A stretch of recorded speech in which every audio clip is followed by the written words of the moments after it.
Good morning বন্ধুরা, তোমরা সবাই কেমন আছো? আশা করি তোমরা সকলেই ভালো আছো। আর ভালো থেকো, সুস্থ থেকো, আমরাও ভালো আছি। আর দেখো সকালবেলা, এখন সকাল হয়ে গেছে, এখন বাজে 9:30। এইখানে আমি চার জল বসাইছি, এখানে চা চা হচ্ছে, এখনও দুধ ঢালা হয়নি। তা চাটা একটু ফুটবে, এলাইচি দিয়েছি, লং দিয়েছি এর ভিতরে। তা চাটা একটু ফুটুক, ভালো করে না ফুটলেই হবে না, ভালো হবে না, টেস্টি হবে না।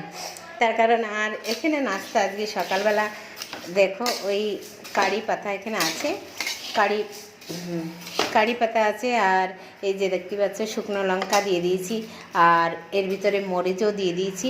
আর এটা গোবিন্দভোগের চালের চিড়ে হচ্ছে, হ্যাঁ, এটা গোবিন্দভোগের চালের চিড়ে। তা আমি আজকে চিড়ে ভাজা করে সকালবেলা নাস্তায় দিয়ে দিচ্ছি। তা বন্ধুরা দেখেছো, দেখতে কেমন ভালোই লাগছে, খেতেও এরকম টেস্টি লাগবে। এতে হালকা একটু রিফাইন তেল দিয়ে দিয়েছি, হালকা মচমচে করছি, বেশি একটা তেল দিই, হালকাই তেল। তা হালকা তেলের সাথে ঠিক আছে চিড়ে ভাজা। আর বেশি তেল হলেই ভালো লাগে না, না গরমের সময়।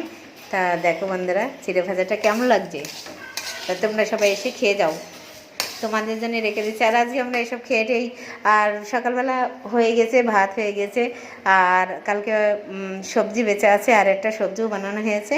তা আমরা খেয়েটে চলে যাব একদম, মানে ভোট দিবি। আর আমাদের এখানে ভোট নেই, বনগাঁতে ভোট নেই, আমাদের বাংলানিতে ভোট। এখন আমরা ভোট ট্রান্সফার হয়নি, তা আমরা ওখানে আমরা ভোট দিতে চলে যাব। 9:30 10টা বেজে যাবে, 10টা বেজে যাবে। তো ওখানে ভোট দিতে যাব আমরা।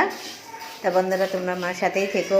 আর কেউ কেউ যদি চিড়ে ভাজা আর চা খেতে যাও, চলে এসো, ঠিক আছে। চিড়ে ভাজা তো সবাই খায়, কিন্তু আমি একটু অন্যরকম চিড়ে ভাজা করেছি, দেখতেই পাচ্ছ বন্ধুরা, অন্যরকম। এটা গোবিন্দভোগের চালের চিড়ে, টেস্ট যেরকম দেখতেও সুন্দর, খেতেও টেস্টি। কারি পাতা দেখেছো, কারি পাতা আজকে সকালতে ম্যানেজ করেছি, কোথায় কোথায় যে ম্যানেজ করে নিয়েছি কারি পাতাটা।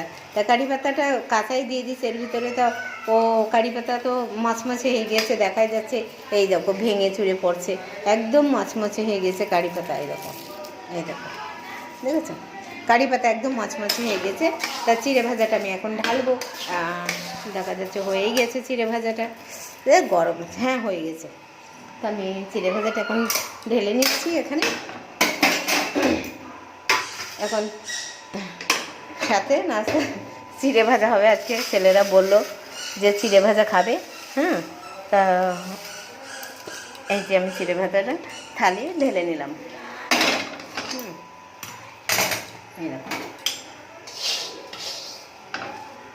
এই যে থালে ঢেলে নিলাম। এবার আমি বাইরে যে দেবো সবাইকে, আর সাথে চা দেবো, ব্যাস। খেতে যা মজা লাগবে না।